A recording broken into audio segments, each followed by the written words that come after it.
A story, it whispered, but the moon won to let me finish until the whole sky is ready to listen. Zayan sat up, eyes sparkling. A story? What kind of story? The wind's voice dropped to a hush. A story so special, the stars will twinkle slower, the clouds will float softer, and the night dragon will hum along. But first, we need quiet. Zayan didn't even think twice. Then let's make it quiet. I want to hear it too. Wrapping himself in his blanket, he climbed onto the wind's back and they soared upward, past chimney tops and treetops swaying in their own dreams. Their first stop was the Star Bridge, where stars hopped from one beam of light to another like a playground game. Stars, Zayan called. We need stillness. A small star zipped forward. But we're too excited. What if the moon's story starts without us? Zayan grinned. It can't start until everyone's ready. Rest now and you'll hear every single word.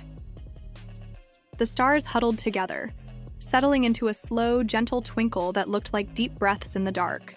Next, they found a patch of clouds gathered in a fluffy circle, playing shadow puppets with their own shapes. Clouds, Zayan said.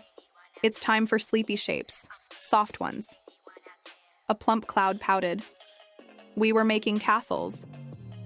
Make pillow castles, Zayan suggested. One so comfy even the stars would nap inside. The clouds giggled, puffing themselves into soft forts and curling together until they looked like a floating quilt.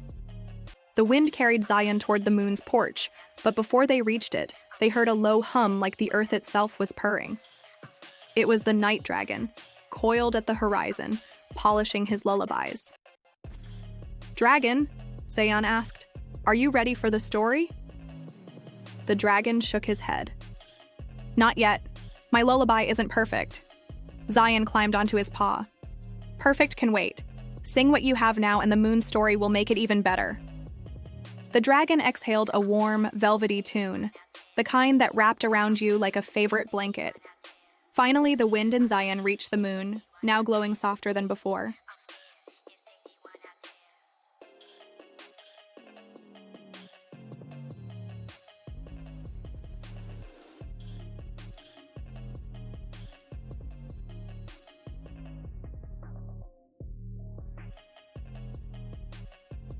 Long ago, before the stars had names and the clouds knew how to dance, a small child on Earth looked up and wished not for toys, not for gold, but for the night to always feel safe.